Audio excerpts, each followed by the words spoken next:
শিক্ষা দীক্ষার কোনো অভাব নেই, কিন্তু আল্লাহকে যথাযথ জায়গায় ভয় করার অভাব। এই কারণেই সমাজে এত অশান্তি। তখনই শান্তির সমাজ কায়েম হবে যখন এই সমাজটা ইমানদার লোকদের হাতে পড়বে। আল্লাহ আপনাকে বিবেক দিয়েছেন, কোন লোকটা 12 মাস 365 দিন দায়িত্ববোধ এবং ইমানদারির সাথে সামাজিক দায়িত্ব পালন করে, আপনি তাকে বেছে নেন। ওই ভণ্ডকে বেছে নেবেন না, যে নির্বাচনের সময় আপনাকে ধোঁকা দেওয়ার জন্য তার ড্রেস পরিবর্তন করবে, তার মনোভাব পরিবর্তন করবে, তার আচরণে পরিবর্তন আসবে, কিন্তু election period is over, everything over. এখন আর 5 বছর আপনারা চিনবে না, আবার ইলেকশন আসলে চিনবে। এখন আপনাকে পিতা বলে সম্বোধন করবে যদি সে নির্বাচিত কোনো কায়দায় হয়ে যেতে পারে আপনাকে ধোঁকা দিয়ে। এরপরে আপনাকে আপনি যখন তার সামনে যাবে এমন ভাবে সে ভাব দেখাবে যে জীবনে আপনার সাথে কোনোদিন দেখাও হয় নাই, কথাও হয় নাই। কারণ আপনাকে যদি সে সাদরে গ্রহণ করে তাহলে আপনার হক সে মেরে খেতে পারবে না। এই জন্য সে জনগণকে ভুলে যায়, তাদের সাথে বিরূপ খারাপ আচরণ করে।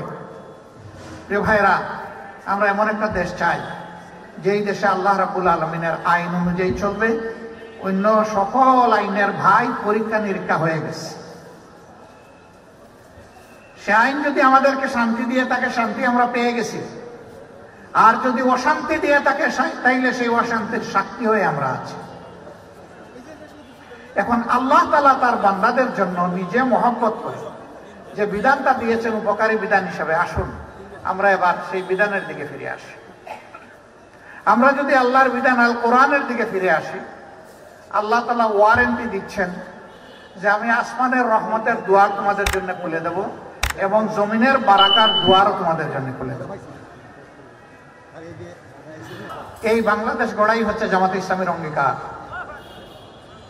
এখানে শাসকরা মালিক হবেন না, ইনশাল্লাহ সেবক হবেন। আমরা সেই মানবিক বাংলাদেশ গড়তে চাই যেখানে দুটি জিনিস থাকবে না। এই দুইটা জিনিসের দাফন করা হবে, একটা দুর্নীতি আর একটা দুঃশাসন। এই দুইটাকে দাফন করা হবে ইনশাআল্লাহ। এমন একটা সমাজকে আমরা সবাই চাই, শিওর আপনারা সবাই চান? তাহলে আলহামদুলিল্লাহ, নিজের আপনজন, পরিবার পরিজন, আত্মীয় স্বজন, প্রতিবেশী সবাইকে নিয়ে কোরআনের পথে আমরা হাঁটবো ইনশাআল্লাহ। আগামী দিনে কোরআনের সোসাইটি বিল্ড আপ করার জন্য একটা জাস্ট সোসাইটি, একটা সোসাইটি ফ্রি অফ ডিসপ্যারিটি আমরা গড়ার জন্য ইনশাআল্লাহ আল্লাহর দরবারে আমরা শপথ নিচ্ছি। আমি আপনাদেরকে কথা দিচ্ছি, যদি ইমানদারদের হাতে এই দেশের দায়িত্বভার আসে, তাহলে এখন যা তাদের সম্পদ তার বাড়বে না 1 ইঞ্চি, বরঞ্চ কমতে বাধ্য হবে। আমরা দুনিয়ার সম্পদের কাঙ্গাল নই, আমরা আখিরাতের সম্পদের কাঙ্গাল। দুনিয়ার সব কিছু না পাইয়া আল্লাহ যদি আখিরাতটা পরিপূর্ণ করে দেন, আলহামদুলিল্লাহ। আমরা সেই আখিরাতমুখী জীবন গড়তে চাই। আর আখিরাতমুখী জীবন যে জাতির লক্ষ্য হয়ে যায়, সেই জাতিকে আল্লাহ তাআলা সম্পদ এবং নিয়ামত দিয়ে দুনিয়ায়ও বাসায় দেন।